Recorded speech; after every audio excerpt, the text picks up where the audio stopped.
तो आपकी पूरे ऑल इंडिया में रैंक है ये 15। तो आपने जब ये ओलंपियाड का एग्ज़ाम दिया और इसका रिज़ल्ट देखा तो कैसा लगा आपको?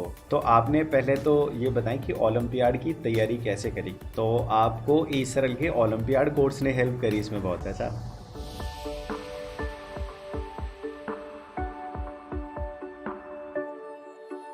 तो पूर्वी आपने ओलंपियाड में नेशनल टॉप किया है, 15th रैंक लेकर आई हैं आप। तो आपकी पूरे ऑल इंडिया में रैंक है ये 15। National rank. और स्कूल में क्या रैंक है बेटा? सर स्कूल टॉपर है, साइंस का तो स्कूल टॉप। अच्छा, स्कूल टॉपर है, बिल्कुल, बहुत बढ़िया। तो आपने जब ये ओलंपियाड का एग्ज़ाम दिया और इसका रिज़ल्ट देखा तो कैसा लगा आपको? क्या फीलिंग थी आपको रिज़ल्ट देखते वक्त? खुशी भी है। अब मम्मी यस पापा सर। को बताया तो? यस सर, उन्हें भी बहुत अच्छा लगा। अच्छा, ये तो ओलंपियाड हो गया, अभी 10th का रिज़ल्ट बाकी है अपना। तो 10th के यस सर। रिज़ल्ट में क्या एक्सपेक्टेशन है, कितना परसेंट बन जाएगा? तो मैंने ऐसे रैंडम कैलकुलेट किया था तो 96 97 समथिंग आ रहा था। अच्छा, 96 97 समथिंग आ रहा है। बहुत बढ़िया, बहुत बढ़िया। फिर क्लास 10th के रिज़ल्ट में भी टॉप करने का विचार है स्कूल में, यस सर। या नेशनल टॉप करना है? सर नेशनल कर देंगे तो और अच्छा है। अच्छा। मैंने तो अपना पूरा बेस्ट ट्राई किया था और एग्ज़ाम में भी। अच्छा, चलो बढ़िया। तो आपने पहले तो ये बताएं कि ओलंपियाड की तैयारी कैसे करी ओलंपियाड की आपने पढ़ाई? तो जो मैंने ओलंपियाड लिया था उसमें एक रेफरेंस बुक आती थी, तो उसके अकॉर्डिंग मैंने एग्जाम पैटर्न को देखा। सबसे पहले सिलेबस देखा था। सिलेबस तो 10th का ही रहता है जितना रहता है, और उसमें मेंटल एबिलिटी वाले क्वेश्चंस नहीं आते, इसमें 10th के ही थोड़े लेवल के ज़्यादा आते हैं। तो मैंने वो रेफरेंस बुक देखी थी। फिर ईसरल का जो ओलंपियाड कोर्स था उससे बहुत हेल्प मिली। सबसे पहले कॉन्सेप्ट को स्ट्रॉन्ग करने में बहुत अच्छे वीडियो लेक्चर्स थे वो।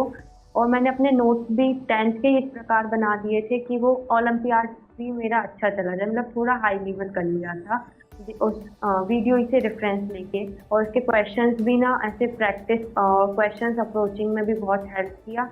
उसको भी मैंने ट्राई किया था, और रेफरेंस बुक में भी बहुत क्वेश्चंस थे, उसको भी ट्राई किया। और धीरे धीरे ऐसे क्वेश्चन प्रैक्टिस बिल्ड की कि वो क्वेश्चंस जो है अप्रोच होने लगे, वो क्वेश्चंस लगने लगे।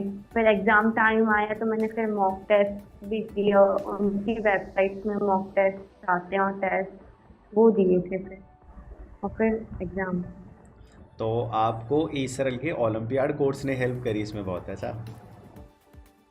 तो उस वहाँ से जो आपने यस सर, जो उसमें सर कॉन्सेप्ट जो है हम्म, मैंने उसी से सीखा था। कॉन्सेप्ट जो फर्स्ट टाइम बहुत अच्छे से बहुत इजीली आपने समझाया था, उसमें वीडियो रिकॉर्डेड भी थी। और वो जो क्वेश्चन प्रैक्टिस की लाइव क्लासेस थी वो भी बहुत अच्छी थी, तो उससे भी चलो, ट्राई किया था। चलो 10th के ही साथ साथ तो बढ़िया हो गया, ऐसा कुछ एक्स्ट्रा देना नहीं पड़ा फिर।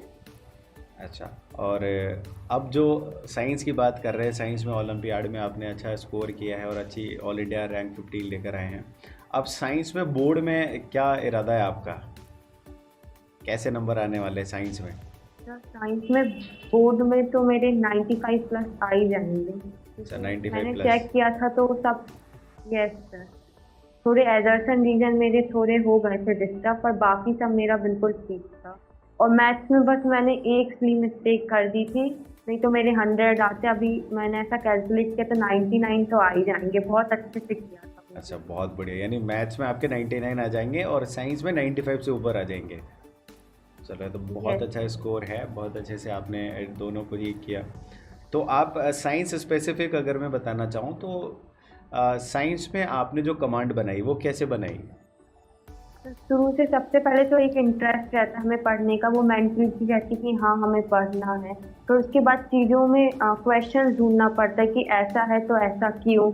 और फिर उसके आंसर्स हमें देखने पड़ते हैं, खुद खोजने पड़ते हैं, कहीं वेबसाइट से, कहीं सर से, कहीं टीचर से। ऐसे ऐसे ना साइंस में बिल्ड होता है इंटरेस्ट। और एक बार जब इंटरेस्ट बिल्ड हुआ तो फिर हमें चीज़ें में ऐसा एक्स्ट्रा एफर्ट नहीं डालना पड़ता, फिर हमें वो अच्छी लगने लगती है और हम उससे वो चलते जाते हैं। तो ऐसा है। चलो, बहुत बढ़िया। तो अब मैं बात करूँगा कि आपने पूरे साल भर बढ़िया तैयारी करी, हमने देखा आप लाइव क्लासेस में भी ले ली थे, डाउट्स में भी आपने डाउट्स अपने जो भी डाउट्स आए आपने डिस्कस किए, तो मतलब ओवरऑल पूरे साल का मुझे पता है कि आपने बहुत मेहनत करी है। तो जो लाइव क्लासेस हैं और एनिमेटेड वीडियो लेक्चर्स हैं और जो डाउट सॉल्विंग है, जो आपने पूरे साल भर प्रोसीजर को फॉलो किया, उनसे आपको कहाँ कहाँ किस किस तरीके से हेल्प मिली? तो सबसे पहले तो एनिमेटेड जो लेक्चर्स हैं वो पहले बहुत मतलब कि हमें कॉन्सेप्ट को जल्दी और अच्छे से समझने में बहुत अच्छे लेक्चर्स हैं वो, तो उसमें बहुत ज़्यादा हेल्प मिली क्लास 10th की स्पेशली। और उसके बाद जब लाइव क्लासेस थी तो उसमें जो हम पढ़ के आते थे उसको बिल्कुल क्लिस्टर क्लियर हो जाता था वो लाइव क्लास में, क्योंकि टीचर्स 1-on-1 हमको बताते हैं, तो जो हमारे डाउट इनिशियल रहते हैं वो आधे से ज़्यादा तो उधर ही खत्म हो जाते हैं। लेकिन जब हम प्रैक्टिस करते तो हमें कुछ कॉन्सेप्ट ऐसे और कुछ सिली डाउट्स आते हैं, तो वो डाउट क्लास में बिल्कुल क्लियर हो जाते हैं। तो ऐसे ऐसे हमारा जो है ना कॉन्सेप्ट भी अच्छा होता जाता है, प्रैक्टिस भी, और टेस्ट इंटरनल में बहुत है तो उसमें भी अच्छा हो जाता है हमारा जो कॉन्सेप्ट है, तो हमें वो क्वेश्चंस बहुत अच्छे से आने लगते हैं। अच्छा, और जैसे लास्ट टाइम पर अपन ने क्लासेस करी, एग्ज़ाम के दौरान भी अपन ने पढ़ा, आप भी थे क्लासेस में और अपन ने मिलकर जो है तैयारी करी, तो एग्ज़ाम टाइम की तैयारी से कितनी हेल्प मिली? एग्ज़ाम की जो तैयारी थी वो 90 तो अबव चली गई थी, क्योंकि उसमें ऐसे हर क्वेश्चन थे और हर वो कॉन्सेप्ट आपने बताया था उस एग्ज़ाम टाइम में कि वो तो आता ही है बिल्कुल, तो उसमें बहुत मदद मिली, मतलब कि आधे से ज़्यादा पेपर वैसे क्वेश्चनों से था, तो ये देख के बहुत अच्छा लगा कि यस, बहुत ज़्यादा मदद मिली थी। अच्छा, और मैथ्स में ऐसे कितने क्वेश्चन थे जो आपको लगा कि बिल्कुल ये तो मैं क्लास में करके आई हूँ, ऐसा तो मैंने किया हुआ है, जो अपन ने प्रैक्टिस करा है उसमें? मैथ्स में तो सर ने जो पूरे पूरे जो ईयर जो पढ़ाया है ना, लगभग सारे क्वेश्चन तो मुझे लगे वो ही थे, क्योंकि ऐसा कोई क्वेश्चन सर ने छोड़ा ही नहीं था, और आपने भी जो ना आ सके, क्योंकि अपन ने जब इजी से हार्ड पूरा कर लिया था और उससे लेवल अप ही कर लिया था, तो ऐसा कोई क्वेश्चन बचता ही नहीं था, मतलब कि ऐसा इतनी प्रैक्टिस हो गई थी कि अब तो बस हो ही गया। और साइंस में ऐसे क्वेश्चन आए थे जो अपन ने क्लासेस में करे थे? यस सर, ऐसे बहुत क्वेश्चंस आए थे जो हम अपन ने क्लासेस में भी किए थे और कभी कभी ऐसे डिस्कस भी करते थे, तो ऐसे क्वेश्चंस थे। बहुत बढ़िया रहा। तो अब मैं आपसे ये पूछना चाहूँगा कि जैसे आपके जूनियर्स हैं, छोटे भैया बहन अब क्लास 10th में आएंगे, वो भी ओलंपियाड की भी तैयारी करेंगे, बोर्ड की भी तैयारी करेंगे, तो आप कुछ टिप्स देना चाहेंगे उनको? जो बच्चे ओलंपियाड और क्लास 10 के बोर्ड दोनों करना चाहते हैं, तो ये देना चाहूँगी कि उनके जो नोट्स हैं वो ऐसे ही तैयार कर लें कि वो क्लास 10th में भी हो जाए और ओलंपियाड लेवल तक, तो उन्हें 2 बार मेहनत नहीं करनी पड़ेगी और वो इतने इनफ रहते हैं कि हमें बहुत अच्छे से फर्स्ट टाइम रिवीजन में तो बहुत अच्छा हेल्प मिलता है।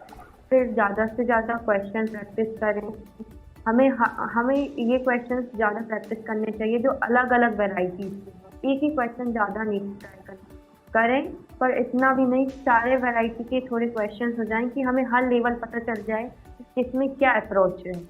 चलो, बहुत बहुत धन्यवाद पूर्वी आपका, आपने बच्चों को भी बहुत अच्छे से सारी चीज़ें बता दी कि एक अच्छे बच्चे को जो 10th के साथ ओलंपियाड क्रैक करना चाहता है उसको कैसे तैयारी करनी है, और 10th में भी कैसे अच्छा स्कोर करना है इसके बारे में भी आपने बता दिया। तो बहुत बहुत धन्यवाद, अपन अभी आगे भी मिलते रहेंगे, अभी तो तुम्हारा दोबारा इंटरव्यू लेना है जब 10th का एग्ज़ाम हो जाएगा, ठीक है? Okay, thank you.